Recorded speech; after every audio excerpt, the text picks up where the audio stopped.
Good morning, friends. I'm Gina Cadini. I'm Aaron Promise. We want to welcome you to Fellowship of Faith. Happy Sunday. So glad you're with us. So I've been fighting a cold. I was looking to see if we had communion. Oh, Jumping the gun. that's the last minute kind of thing. I was trying to be prepared, but it didn't work. So I've been fighting a cold. Yes. And I don't know if it was sickness. I don't know if it's still lingering sickness or if it's weather changes and allergies and stuff. And I won't breathe on you. And do you know in Pitch Perfect, the movie Pitch Perfect? Okay, so the first one, I didn't see any of the others because why? They lose the competition, right? The singing, the Bella Bards, whatever, they lose the competition. Can you check your mic? Oh, you are on. Okay. Am I on? It's showing green. I have such an interesting story. You want to switch microphones so you can tell your Am I good? story? You're good. Go ahead. Okay. Is So your they head lost up? the You're on the edge of your competition. seat. I can tell. I can tell. So they lost the competition, right? And Aubrey has vocal nodes. Nodes? Nodes. Okay, and she's waiting to have surgery until after the competition. They lose, so she has the surgery. But then the team that won cheated and got disqualified, and so then the Bella Bards had to sing again. Oh, no. But Audrey had the surgery. Yeah. And the problem that created then was that her voice couldn't hit the high notes. Instead, she hit the low notes. And because they didn't have only high female voices, they won the competition. I mean, part because the main character got the energy and all. But it was because Aubrey had the low notes and she could sing. That's what I feel like. So we need to in the next day or two develop a team, create a routine, go into a competition and win. There you go. Well, and that was a Friends episode too with Phoebe when she got sick. Okay. And she would sing in the cafe. Yeah. And she got sick and her voice was like raspy and everyone she loved it. She's like, so then when she got better, she was trying to get sick again so that her voice would get raspy. So anyways. Welcome to Competition winner Sunday. right here. What do we got coming up in the life of the church? At the Bible study hour, I think we're starting Revelation. Or is that during the service? I don't know. What are we doing? What's the date? Today's like the 11th. So I don't know if that's practice, and Aaron works with me. And so we're both like, what is the date? We know the It's April. 15th is soon. Oh my gosh. Yesterday, we were so done with people. My whole office, we were so done with people. Just we're like, next year, we're not going to have any appointments in April. None. Yeah. Oh, meeting Jesus in Revelation. I don't know what it's on the 12th. Today's the 12th of April. So I don't know if that's during the service or if that's at the Bible study hour. I don't know. I can't I read think it's that the Bible far. study hour. I'm pretty excited about it. Ooh, Boulder Spring Retreat's coming up. Oh, that's this weekend. 17th, Next 17th, 18th. Yeah, so next weekend. I thought that this week. I guess we are still on a weekend. Yes. This next. Yeah, 17th, 18th, Boulder Spring Retreat. And the 18th is also the spring cleaning day. So if you're looking to be really come good. out and help, come to the church and help on the 18th. I think it starts at 9, and they do the road. And then the property. Yep, And it and- gets burned, so you guys are running pyros. All right. To get the burn. We're getting ready. All right, we're going to wrap it up. Text 855-765-2720 if you're here today We'll see you or at the with end. us.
was my tomb till I met you. Well, I was breathing but not alive. All my failures I tried to hide. It was my turn till I met you. You called my name, and I ran out of that grave, out of the darkness, into your glorious day. You called my name, and I ran out of that grave, out of the darkness, into your glorious day.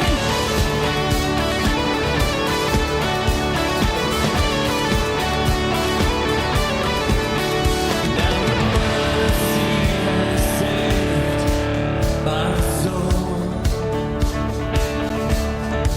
and now your freedom is all that I know. The old made new, Jesus, when I met you, you called my name, and I ran out of that grave,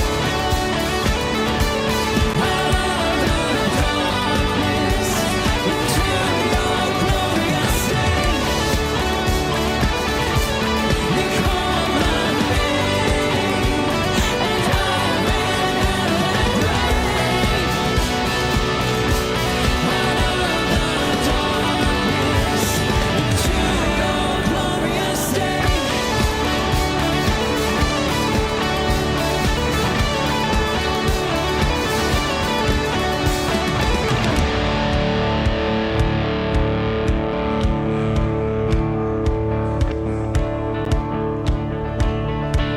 I needed rescue, my sin was heavy, the chains break at the weight of your glory.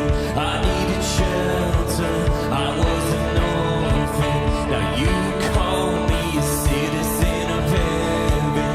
When I was broken, you were my healing, now your love is the air that I'm breathing. I have a future, my eyes are open, when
good morning, guys. Hey, why don't you go ahead and grab a seat, all right?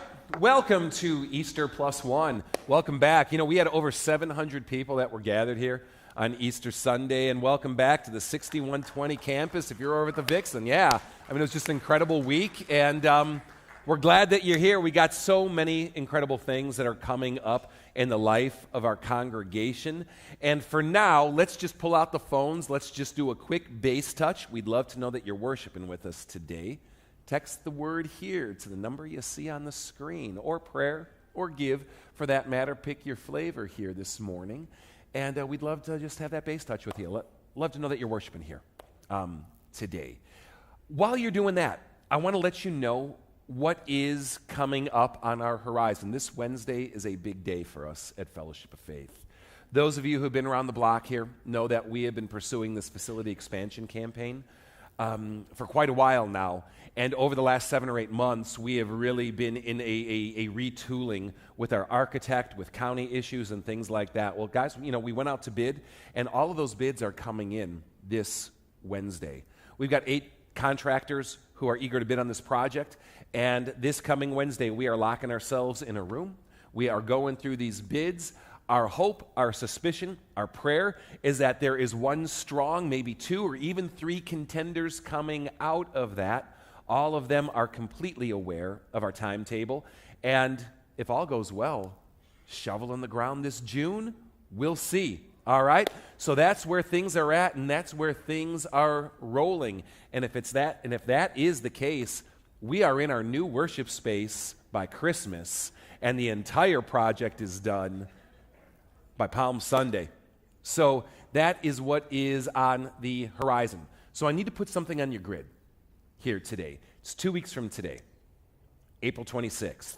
After our 10:30 service, we are scheduling a provisional congregational/voters meeting. Because at this point, we have really good educated guesses of what this bid package is going to be. But until you have the bid in hand, right, it's anyone's guess. And so we don't know what debt thresholds are going to be. We don't know what needs are going to be. And we want to be able to present all that information, lay out all that information. And in the worst case scenario, if we have to bump our debt threshold as a congregation, bring that choice to you as a church to see if that's something we want to do. So just mark your calendar for that. And hey, by the end of the week, we hope that we can give you a strong update, or maybe next Sunday, about what is going on. Make sense? Guys, we are entering into a new run here this morning. For the next several weeks, we are going into this incredible book in the New Testament you'll find called Ephesians. Ephesians, so much you can say. But at some base level, it's about sharing a new identity in Christ. And that new identity is meant to shape everything. There's a slide that we're going to put on the screen. And these are snippets taken out of the back half of Ephesians that are meant to give a practical sense of what it means to live by that new identity. Read them through. Think about them. And ask yourself the question: where am I living by an old identity, not by a new identity? Where am I still living as, quote, the Gentiles do, that's how Paul will put it, as opposed to this new way of Christ? We believe strongly here at Fellowship of Faith that we are far from perfect people. If your perception of the Christian faith is that it is people who are perfect or think that they're perfect, you have no clue what this is about. The Christian faith has always been and continues to be a place where sinful people who look at things like this and go, yeah, that's me. That's me. Come together and seek the grace of God. So I'm going to encourage you to take a moment to pray through this morning, to come to God on terms of wherever you might be stung by something on this list. And let's come to him who says he is gracious and good, trusting in his mercy and forgiveness.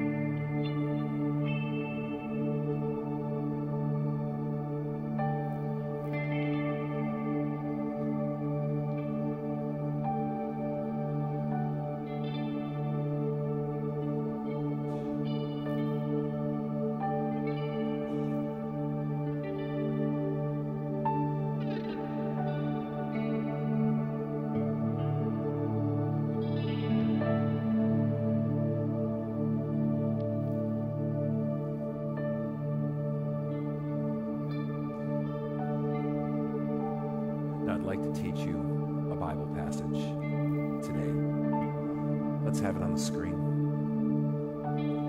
It's a passage that some of you have probably memorized, maybe know full well.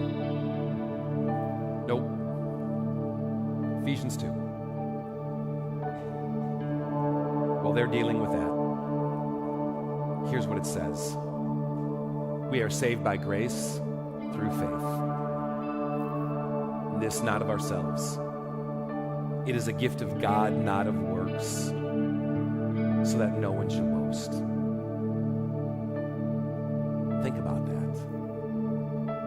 It defines our entire relationship with God. I encourage you, I'd like you to learn it. We are saved by grace through faith. This not of ourselves, it's a gift of God, not of works,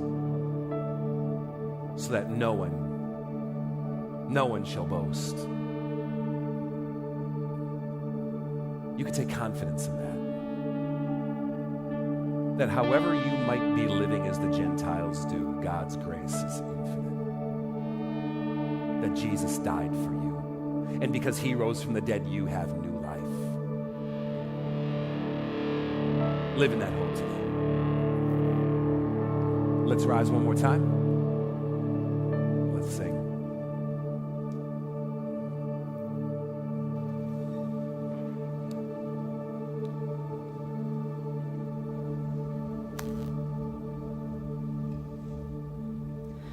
There's honey in the rock, water in the stone, manna on the ground, no matter where I go. I don't need to worry now that I know everything I need you got. There's honey in the rock. Praying for a miracle, thirsty for the living well. Only you can satisfy.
All right, before you grab a seat, say hi to someone. Then we're going to dig in.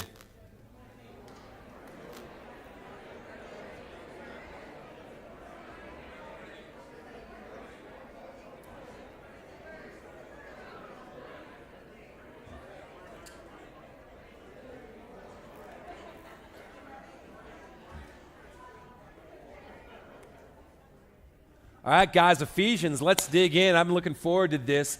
I love going through the Bible, and over these next several weeks, I'm going to take you verse by verse through a part of the Bible, specifically this little but powerful book called Ephesians. Only 2,400 words in Greek. I don't know what that comes out to be in your English translations, but I bet it's similar, right?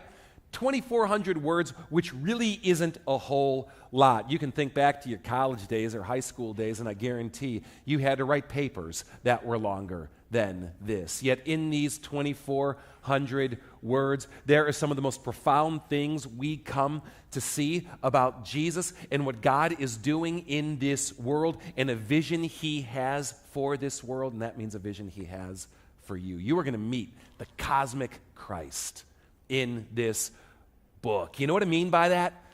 We think of Jesus in the way that we see him presented in the Gospels. Matthew, Mark, Luke, and John. Born in the manger, growing in poverty, coming into preaching, going to the cross. Last Sunday we celebrated it. Risen from the dead. But here we start to see Jesus in his glory. We start to see Jesus on the throne. We see what Jesus is up to now. Because I'll tell you this, when he died and when he rose from the dead and when he ascended into heaven just a little while later, it isn't just to go sit around in heaven and play in a harp. He's got work to do. And it's bringing this entire world, this entire cosmos, as Ephesians will put it, under his reign. Because God ain't done with this world yet. And he's not done with you. And he's bringing us somewhere. There is a target on the wall, and we start to see what that target is and who Jesus is that is doing it here in this incredible book. There's this New Testament scholar who I love to read. His name is Klyne Snodgrass. Isn't that like the most incredible name? I highly recommend those of you who might be expecting boys, think about Klyne Snodgrass as a name, because you could do worse in this world. He describes Ephesians as intensely relational. We see this cosmic Christ. We see this grand vision, and yet it is intensely relational. This intensely relational book about this relationship God is inviting you to have with him. It's a picture of what God's people are supposed to be like, his dream for them. We talk about the Acts 2 vision here for God's people all the time. There is an Ephesians vision too. And just like you'd expect from anything God says, they're complementary with one another. We're going to share this Ephesians vision with you. And through this vision that God has for his people, we see echoing out of it, rippling out of it, this vision that God has for the entire world. So we're going to jump in. And we're going to jump in today at a place that probably is going to seem odd. We're going to jump in at chapter 5, starting around verse 21, 22. Not your typical place to begin a book of the Bible. And when you look at this passage at first glance, and by the way, I'm going to encourage you to. There's Bibles underneath your chairs, and there's some things I'm going to have you do with them today to walk you through some insights that I hope truly are profound for you. When you look at it at first glance, you see some advice given to husbands and wives, to children and parents, to slaves and slave masters. Because, of course, slavery was a thing back when this letter was written. On the surface, it just seems like some run-of-the-mill practical advice. And I'll tell you right now, if you're looking at it already, Paul, who wrote Ephesians, man, this guy's gotten a lot of heat, got a lot of flack over this passage, the advice he's giving to wives, the advice he's giving to husbands, people tend not to like it too much. Not to mention the slave and the slave master kind of thing. How could you say this, Paul? How could you write this, Paul? But I'm going to tell you, if you get this passage, in a sense, you get God's vision for his people. In a sense, what he says to husbands and wives, what we're specifically going to look at today, becomes a bit of a microcosm. And if you don't know that word, we've got the cosmos, but within it, we've got a micro version of it, a microcosmos, a model, if you will, a test case, a sampling of how this all works out. So let me tell you a little bit about this city. Let me tell you a little bit about the dynamics that were happening there, because all of this underpins what we're about to read in Ephesians. Why is it called Ephesians? Because it seems to be that it's written to a group of Christians in a city called Ephesus. You've heard of Turkey. They don't call it that anymore. It's Turkey now. That's okay. You could roll. You got Greece. You got Europe. You got the United States. Israel's down here. And here on this western coast, we get a lot of action in the early Christian church. Paul visited here. You could read about it in Acts 19. He wrote a letter here. That's what we're doing together. Timothy, you might remember that guy, kind of Paul's protege. He was pastor here. And the letters of 1st and 2nd Timothy are written to Timothy while he is trying to lead the Christians here.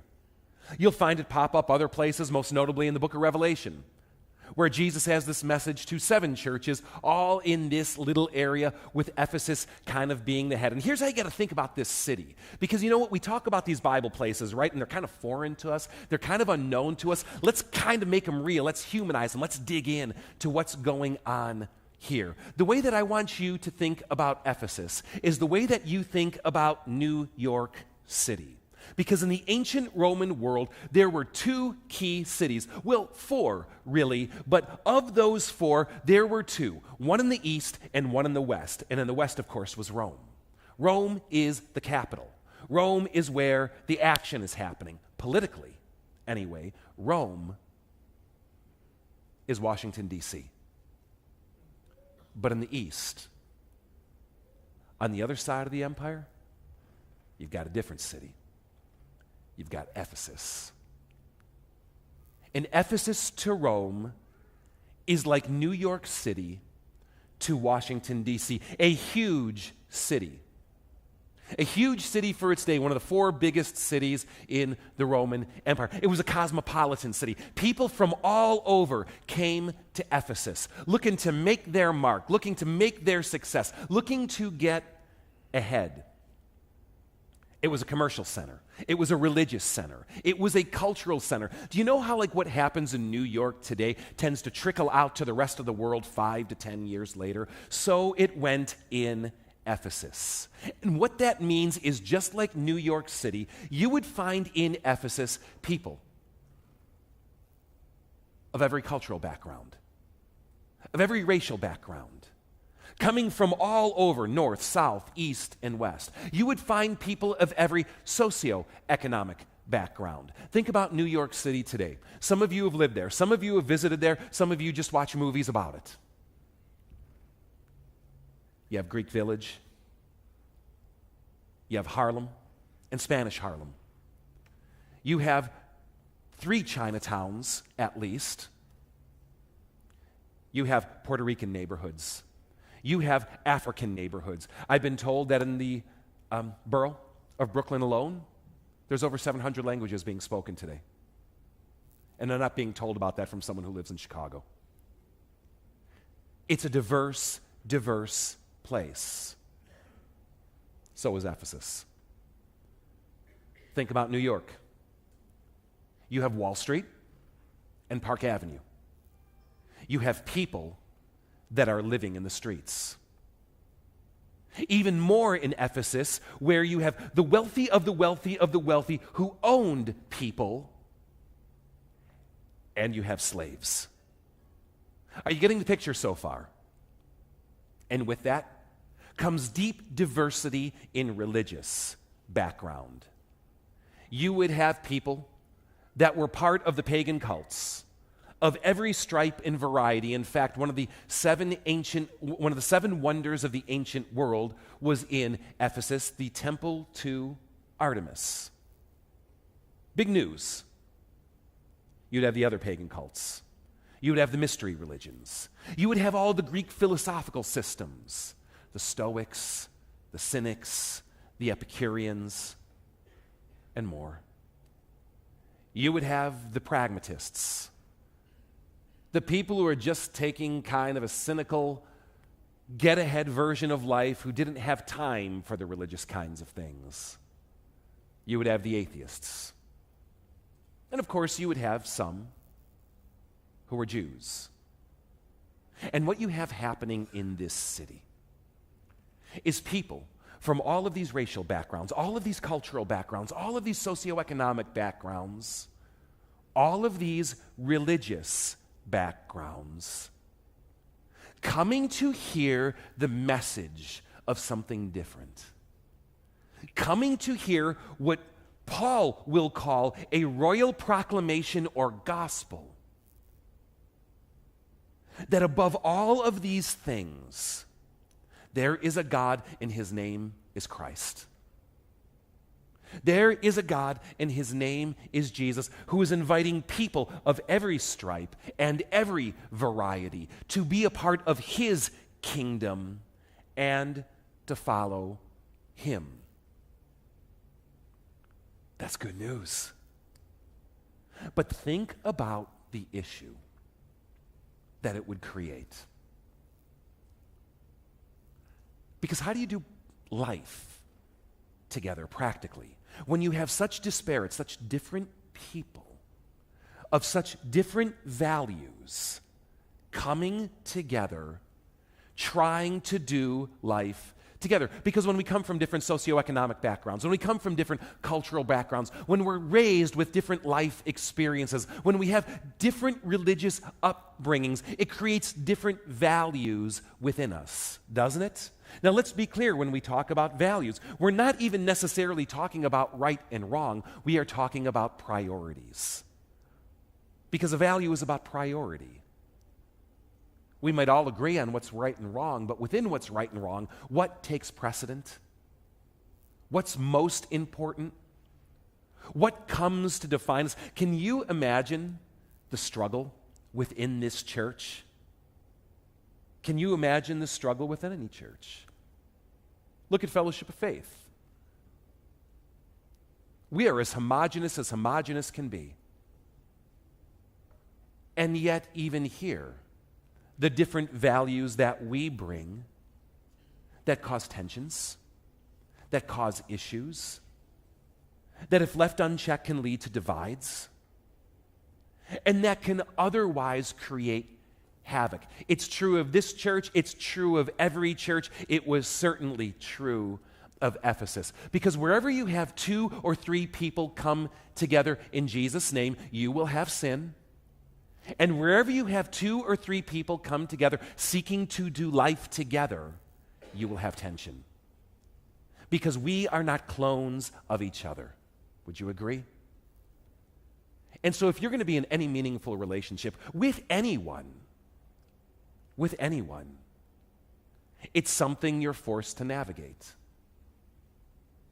It's no surprise to me that in our culture today, life has turned hyper individualistic, that relationships stay skin deep, that we keep things casual, but tend to resist going deep. And I know why, because when you go deep, it hurts. When you go deep, it causes frustration, anger, challenge. You have to deal with other people. And I know about you, who wants to deal with other people? Agreed? Who's married? Who's married? Come on, you can admit it. And if you don't admit it and you're married, there's something really messed up in that. Like, yeah, I'm here at church playing for the lady. Come on, what? Are you married? How much in marriage? Think about marriage. Think about those who are living with the person that you love or are living with the person that you once loved? Think about that relationship. Is there any relationship more fraught with conflict and tension and disagreement and the butting of heads over values and trying to figure out how to stop doing this and start doing this? It's tough because we're different people. And remember what I said earlier, that Ephesians is intensely relational. What he is trying to do in this letter, what God is trying to help us see, is how very different people come together in a certain sense of unity and harmony, all because of Christ. Now, you can visit Ephesus today. I should have showed you this earlier. Just a cool picture. All right. Now, here's what I want you to do. I want to take you into the passage that I mentioned. And if you don't have it open already, please open to Ephesians chapter 5. There are Bibles under your chairs, and I highly, highly encourage you to use that version of the Bible. Even if you have it on your phone, there is a reason I am taking you through it in this way. Please pull out that copy and open up to Ephesians chapter 5. Now, I shared with you today, we are going to start with what Paul has to say to husbands and wives in this sense of unity that serves as a microcosm for the point of the whole letter. Here's a copy of my Bible. I just threw it on the scanner and threw it up for you. All right? Threw it up for you. That's a bad way. You know what I mean. All right. Here it is. And it's going to mirror the version of the Bible that you have underneath these chairs. Now, let me ask you the million-dollar question. If I was to ask you, where do you think that Paul's advice to wives and husbands begin? Where would you start? Probably where it says wives and husbands. Would you agree that's a safe bet here today? Let's jump in. Wives, he starts with you. Oh, you're going to love this already. Wives. Men, should we have wives say this together out loud? Is that, Wives, submit to your own husbands as you do to the Lord. For the husband is the head of the wife, as Christ is the head of the church, his body, of which he is the Savior. Now, as the church submits to Christ, so also wives should submit to their husbands in what? Notice how many guys said it and not girls? In everything. If it wasn't bad at the beginning, it certainly got worse at the end. Agreed, ladies? Wives, submit yourselves to your husbands. That's what it says. That's what he says. Submit yourselves to your husbands. As the church submits to Christ, wives, submit to their husbands in everything. Now, for those of you in good marriage, this is more funny than anything. For those of you who are in struggling marriages, this feels like a nail driven through your heart. And I don't want you to think I'm insensitive to that. Stick with me today. Let's unpack. Paul sets up an analogy. He says, wives, I want you to submit to your husbands, but I want you to do it in a certain way. Submit to your husbands in the same way that you do to the Lord. So look at how the church submits to Christ. Use that as your model. And once you kind of unpack that, you'll understand what Paul is calling you to do, what God is calling you to do in your relationships with your husband. So wives, how do you submit? The only way to first figure it out is to figure out how is the church supposed to submit to Christ. And once you solve that, you can figure out this. So let me ask you, how is the church supposed to submit to Christ? And by the way, let's define. When the New Testament uses the word church, it is not really talking about a charter, a constitution, or a building. Those are all parts of it. Those are all extensions of it. What it's talking about is people. So what you can do is retranslate this to say, how are followers of Jesus supposed to submit to Jesus? How are disciples supposed to submit to the Lord? Ponder that for a moment, all of you, not just ladies. How are disciples of Jesus supposed to submit to the Lord? What I'd like you to do actually is turn to someone next to you and just share a couple of things that may come immediately to mind. And if you just sit there and look at each other and go, oh, well, if there's enough chatter in here, I won't know. That's okay too. You could do that too. Take a moment and just throw a couple things out on the map, all right? Go. I mean it. Like, actually do it. Yeah.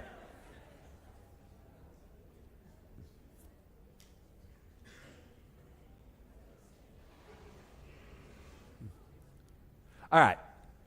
There's probably more.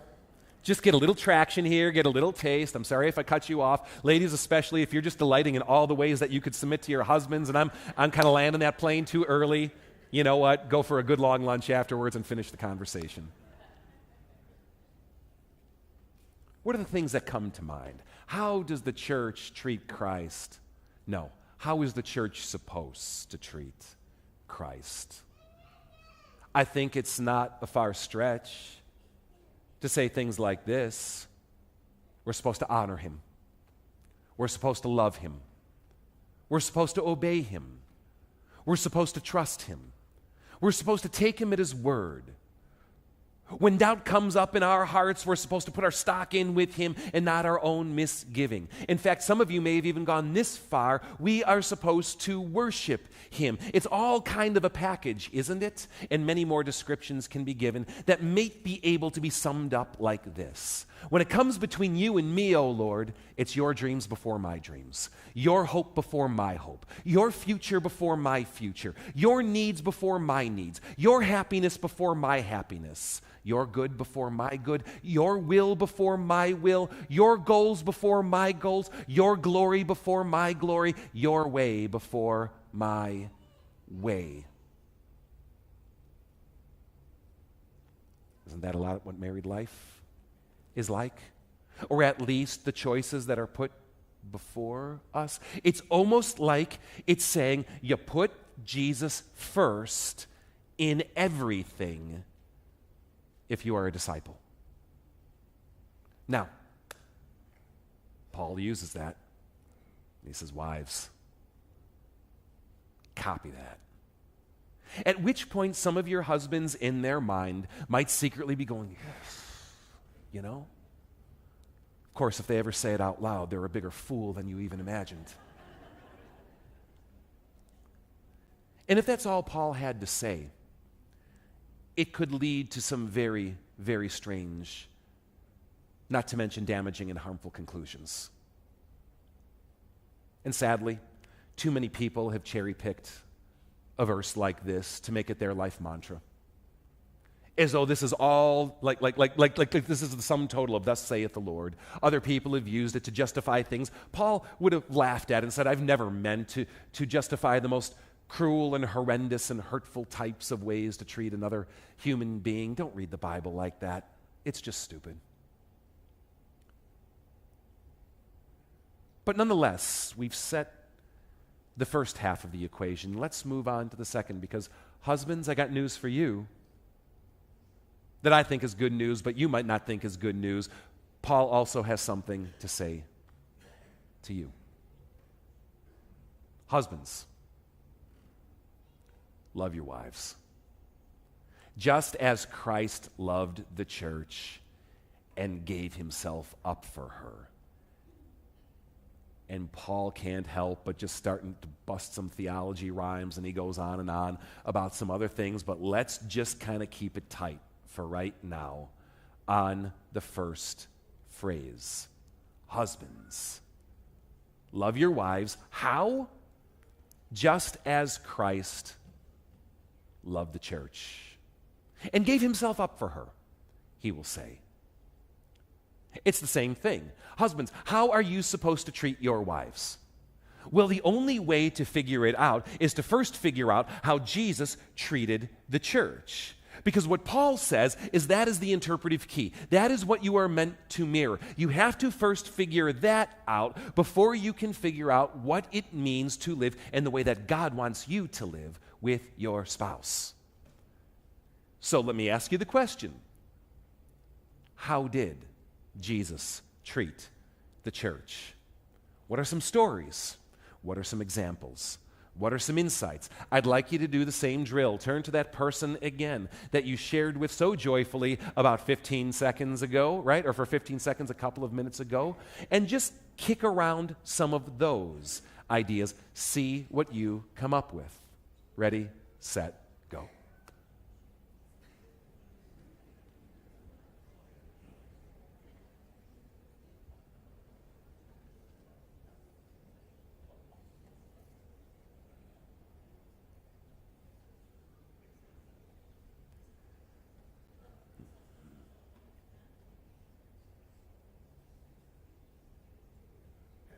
All right, you come up with some good stuff? Yeah? Let's sample. What are some of the stories that you think of in the Gospels about Jesus in relation to people? A couple come to mind for me right away. I think about those stories where it more or less talks about Jesus out working all day. He's out teaching all day, he's out healing all day, he's out doing his work all day, and he comes home only to find people gathered around his house who want more of his time, more of his energy, more of his presence after he has very little left to give. But rather than going, hey, give me the remote, give me my chair, and give me a beer, it says he has compassion on them. He has compassion on them. And he digs deeper.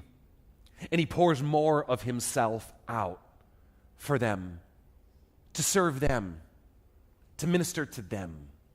You can read this happening multiple times throughout the Gospels.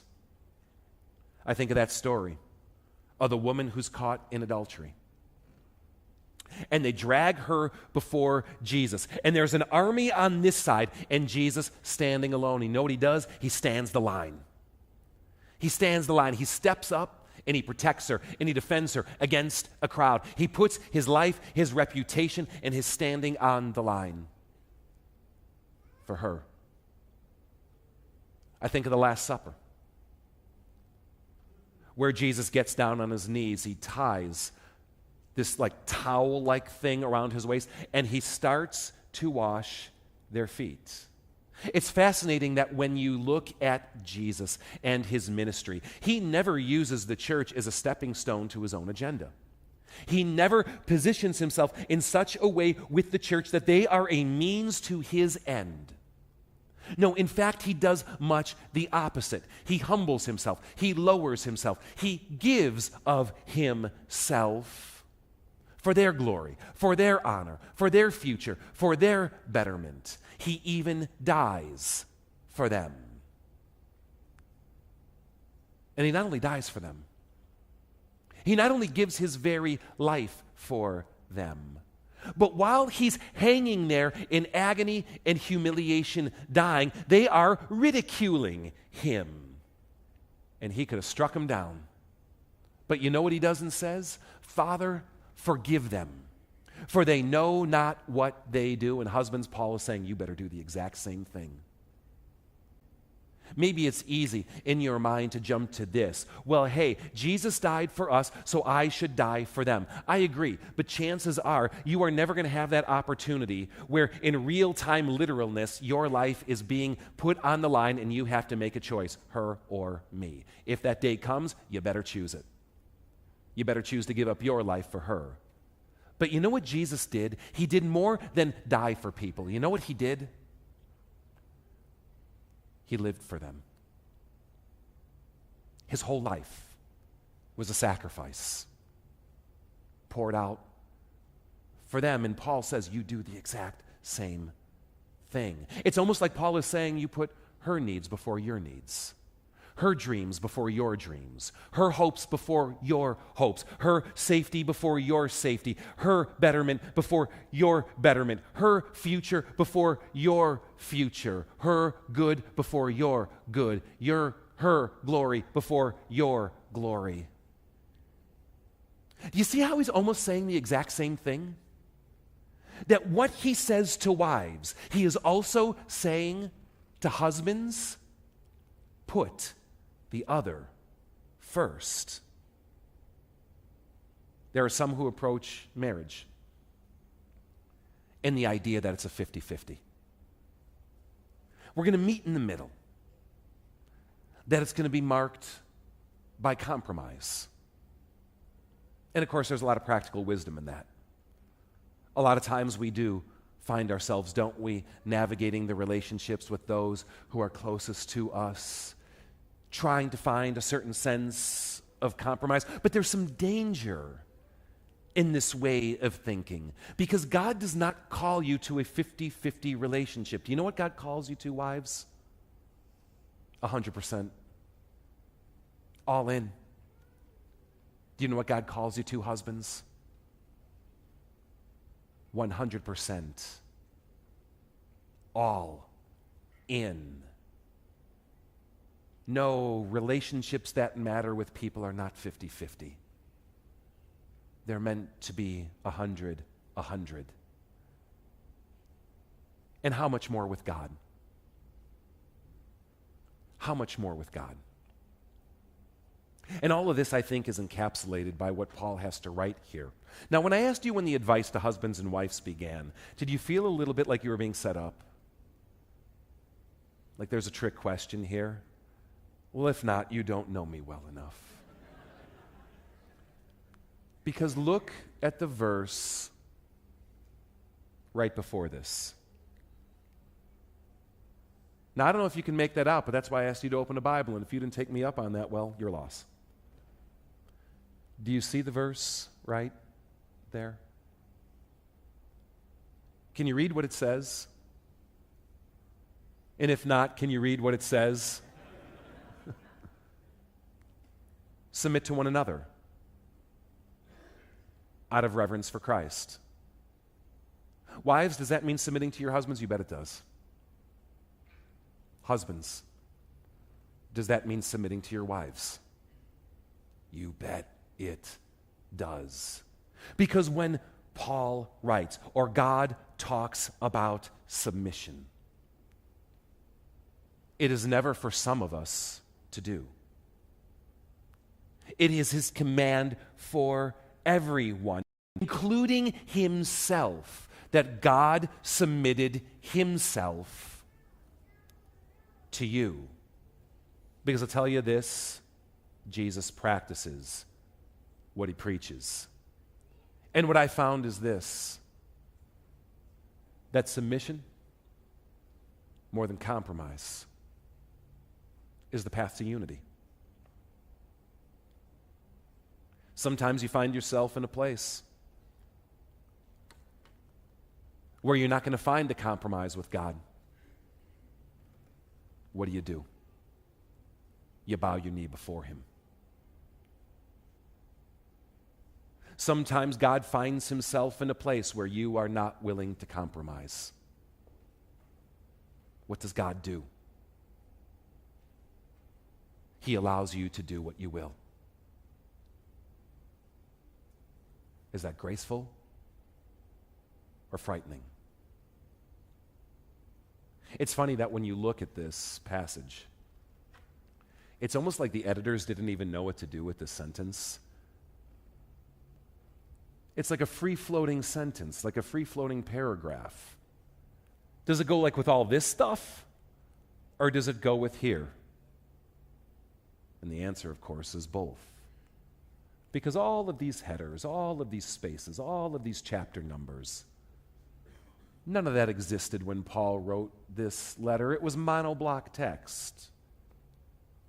For 5 chapters, he's been talking about what God's vision of unity is for his people, with him and with each other. And it is culminated in this: submit to one another out of reverence for Christ. And then he turns highly practical, giving windows, images, pictures, and models by which to understand what this is. And it's all headed by this sentence: submit to one another out of reverence for Christ.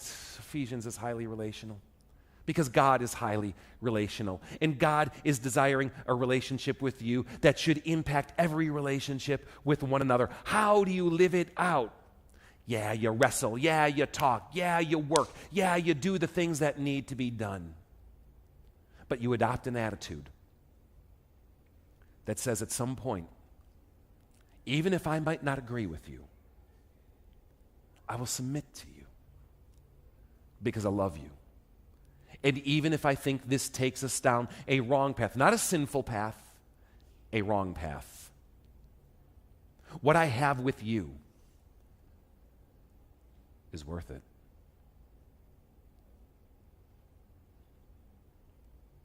That's God's picture of marriage, of relationships, of the church, of life with Christ. And if you get that, you're kind of getting what this is all about. To which I have to add two more very important things. Let me try to say them quickly. Why do you do it? Why do you do it? Not often because of the person sitting next to you. Because oftentimes the person sitting next to you intrinsically might not be worth it. You do it because you love him. You do it because you revere Christ. You do it because, Lord, I don't know if I want to be here, but I know this is what you want. And so even though I can't stand X, I love you. It has motivated people in every relationship imaginable to persevere and endure when doing life with a sinful human being. Finally, I want to bring out a distinction to you today that I heard recently from Andy Stanley, and I think it's a great one, about being biblical versus being Christ-like. Now, it's dumb that I even have to make a distinction like that, because to be Christ-like is to be biblical. But there are many people who think that they are biblical, who in fact are not Christ-like and therefore not biblical at all. Are you with me? Did you follow that? There are people who will look at a passage like this and say, you better submit to me. And take the word from the text but be completely antithetical to what Christ has modeled and called us to do. There will be wives who say, you better give yourself up for me, and husbands who say, you better submit to me, who quote the biblical text, who even have it memorized, who probably even went out and bought the Etsy art and put it on their wall,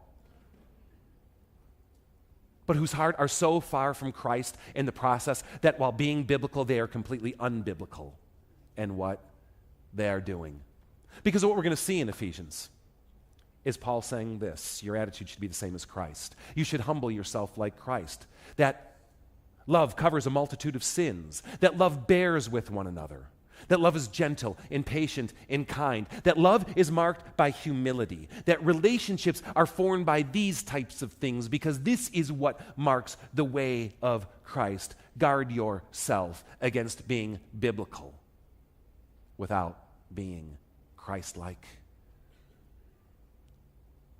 Don't lose the substance in the letter of the text. Now, it's this kind of journey, this vision God has, not just for marriage, but for relationships, for the people of God, that forms and forges his vision for the world. It's a vision, I hope, that captures your heart as we go through this incredible letter of 2,400 words. Next week, we pick up with Ephesians 1, verse 1.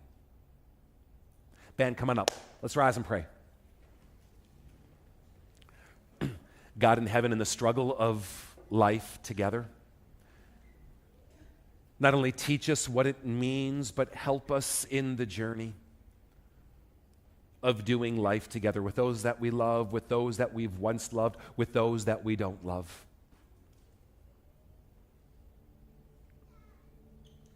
If we are in you, we are united. United to you and everyone else who shares in you. Those that we like, those that we don't. Those that we agree with, those that we don't. Those whom we are drawn to, those who just rub us the wrong way. Teach us to be your people. Now guide us to be your people. Help us in this journey. Help us to learn something new. See deeper into your character as we dive into your word and what you have to say. So God, this is what we're asking for our church, for our relationships, and for our world. Yeah, that we pray. Amen. And hey, pray this with me. Our Father, who art in heaven, hallowed be thy name. Thy kingdom come, thy will be done, on earth as it is in heaven. Give us this day our daily bread, and forgive us our trespasses, as we forgive those who trespass against us. And lead us not into temptation, but deliver us from evil.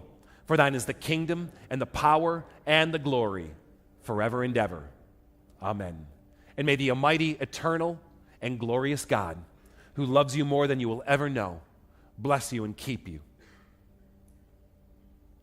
until your life's end. Amen.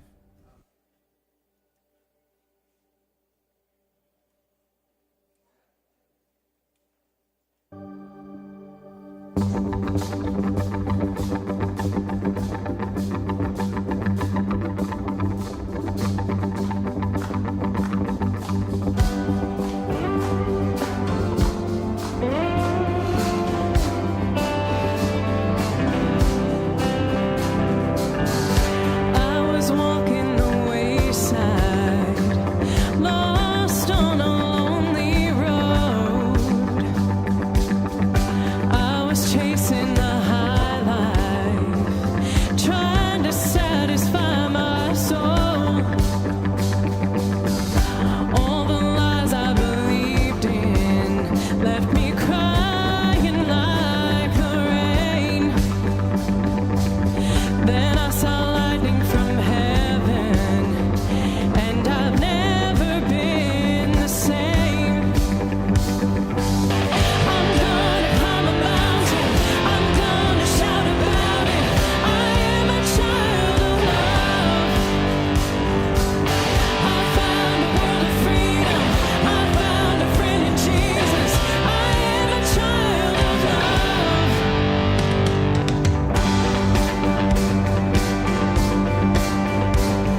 go to our YouTube platform and watch it. And do what?